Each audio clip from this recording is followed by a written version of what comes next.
You guys are so interested in this topic. Let's answer all of your questions about the Boss RC202 loop station. I made myself some tea and now I am ready for a little Q&A with all of my favorite music producers, musicians, and creators. I like live looping stuff. Once I got into live looping, I started creating YouTube videos, right? Explaining my performances, like the details. I don't stop getting questions asking about, well, this. And they keep coming. I'm not even exaggerating when I say that I get questions weekly. You guys are so interested in this topic. Get your favorite drink, get cozy. Let's hit the Q&A.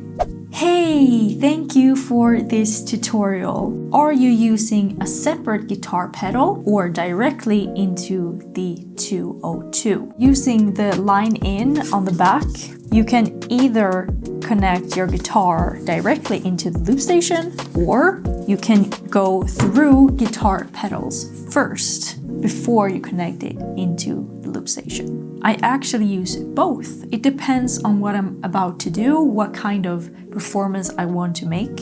For example, this does not have a built-in tuner, so that's an essential for me. When looping, I want to be able to check my tuning, so I always use a tuning pedal before connecting it into the line in on the back. This pedal has a lot of built-in effects that are really high quality, so I use them a lot. Maybe I want a tight, funky, vintage or ambient shoegaze landscape. I would go for different setups depending on what sounds I want to deliver. What do we have? Better tutorial than the one from Boss. That is not a question, but you know. Thank you. If you had to go back and buy a loop pedal all over again, and if the form factor wasn't an issue, would you choose the 505? I'm just wondering if you ever felt limited. The answer is yes, I have absolutely felt limited at times. The 202 is a great option. It doesn't mean that it is absolutely complete for every need in the book. It's a great option for a smaller setup. If I knew the things that I know now today, I would probably buy the 505. Imagine if you would start, I don't know, kickboxing. You wouldn't know the difference if you bought gloves for $10 or if you bought gloves for $200. But you would know that after some years, because that's when you grow into it. The same thing goes for music gear.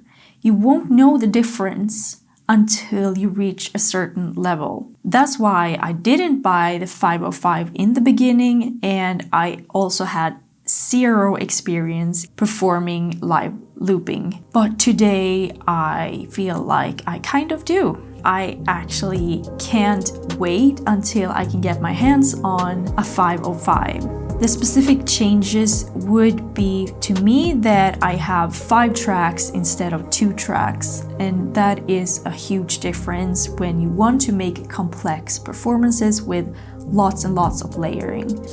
It doesn't mean that you can't get a lot of variation with this. I feel like this is perfect for creating the things that I've been doing until now. You find all my performances here, where you can listen to what kind of music I actually create, all done using this. Hey Manda, thank you so much for the tutorial. I got the RC202 for my birthday. Happy birthday. And I'm very excited, but clueless. Could you please tell me how you connect the Arturia to the looper? Is it through the DAW or is there a direct way? Thank you. This is one of my most common questions that I get. While looping, I use my Arturia Minilab. This is a MIDI controller. What a MIDI controller is for is to transfer MIDI signals into the computer to create the sounds. So the sounds itself do not come from the MIDI controller. So How do I make it work then if it doesn't make any sound? This is connected with a USB cable and it goes straight into the laptop. So this is not connected straight into the loop station. So where do I get the sound from? I use a DAW. Myself, I use Pro Tools, and it does not matter what DAW you are using. By doing this, you get the sound from your DAW, so you can use your plugins, whatever plugins you love to use, and send them out into the loop station, and then you can loop them using your MIDI controller. It's connected to the computer only with USB cable. Let's go to the next one. Hi Amanda, thanks for the review and tutorial. All of you guys are so kind all the time. You're like, thank you, thank you. I love you so much. Thank you for the review and tutorial. I'm thinking about buying a loop station, debating between 202 and 505 for looping crystal singing bowls, vocals, flutes, guitar, and shakers. That is so cool. Do you think the 202 would be limiting for the amount of tracks needed? Would it be a good station to learn on to progress to the 505? Thanks for your input and time. The 202 can somewhat be a little bit limiting. I know that Reinhard Burr, I don't know how to pronounce his name, but he's one of my heroes when it comes to live looping. He is using a mixer because he has like a trillion different instruments that he wants to use in his performances. They could not possibly fit in this tiny amount of inputs. So he solves it by using a mixer. By doing that, you have pretty much no limitations whatsoever. You can have how many instruments you like, depending on how many mixing tracks you have. If you want to get inspired to create music yourself from a home studio like this one,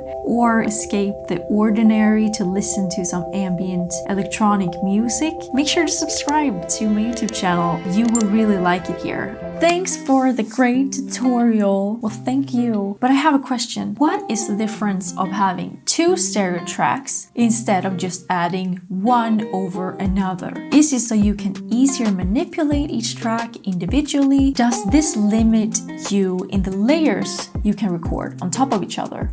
Thanks so much. XOXO. I love that. I'm a huge Gossip Girl fan. The big difference here is all in the post-production.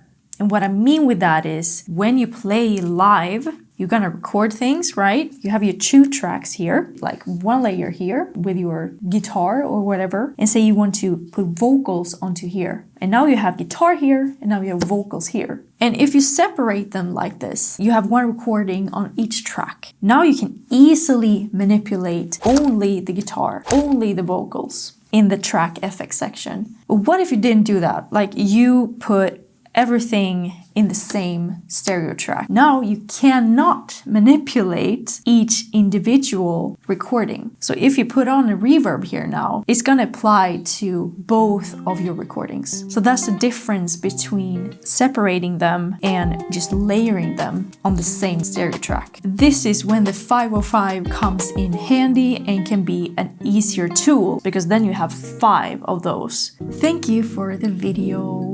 I am a newbie experiencing RC202 and your looping and tutorial videos are very helpful. I would like to ask if you share some finalization strategies to use when ending a song smoothly. I generally have a hard time finishing a song. Keep looping. I agree. Yes, this is actually something that I want to save for another video, like how to transition, create smooth fade outs, fade ins, and create variety in a looping performance. Let me know if you would like to see that and I can create a video just on that topic. Can it record incoming audio from USB connection?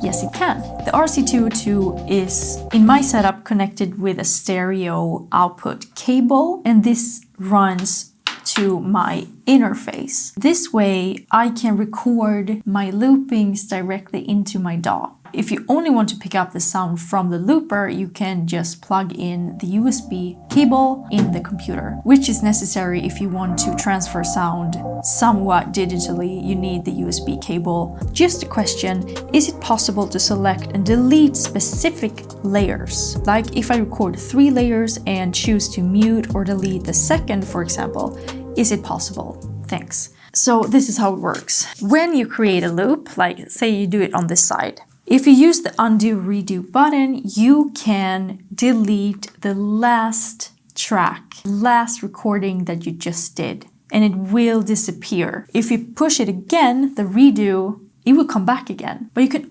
only do this on the last recorded layer. Unfortunately, you can't choose specific layers. I would actually love to see that because it would make things easier when looping. The other option is to delete everything on the entire track, and you do that by double tapping the stop button here. And everything disappears on this track or this track. How do you change the time signature from 4/4 to 3/4? You push the setup button up here, and then you go to the rhythm P-shift button. And after that, you push the value knob until you get to BET. And here you can switch between the rhythms. 4/4, 5/4, and so on and so forth. Hello and thank you. What cable do you use so you can get sounds from your DAW to loop from the Arturia? Thanks. The only cable necessary to do this is a regular USB cable that comes with the controller. That's the only cable that you need. What pedal did you use to trigger the looping, please? If I want to trigger the looping without using my hands, I use, that's right, a foot switch. Oops, that is so gross right now. This is a Behringer foot switch that is called FS112V. Good thing about it is that it has 2 trigger pedals. One of them is triggering the play and pause button, and the other one will trigger the tracks. So I will push one of them and it will get to the track that I want to trigger, and the other pedal is triggering the pause and play button on that track that I had chosen. So that comes in very handy if you are playing guitar when you don't have any hands left to use. How did you connect your MIDI as well as your mic and guitar? Was the MIDI connected through your interface? I am a beginner. If you're a total beginner to this loop station, I would suggest you to watch this video where I explain all of the connections of this loop station and where they go and how, and all of that is explained in detail here. How do you add your effect pedals? My effects are chained with a little patch cable in between like this. And I have a bunch of them, but this is just how a couple of them would be connected. And then the patch cable would go between each pedal that I use. From the output of the last pedal goes an instrument cable into the loop station. And this goes into the instrument jack in the back of the looper. That way I can basically use how many effects that I would like. There's so much stuff to learn when you're new at these things. If I can somewhat inspire you to start, I will link my live looping performances here so you can see what you actually can do with this loop station. Maybe one of the tracks will inspire you to start your journey as a live looping performer. That will make me so happy. I can't wait to watch your videos. Hopefully this answered some of your questions. If there are more questions you have about it, please feel free to drop them in the comment section down below. Join the Ambience family, which is all of us here, gear nerds and musicians and producers just wanting to make beautiful and awesome and cool music together. Based on your interests, I think you're gonna like this video. Go watch that and I'll see you there.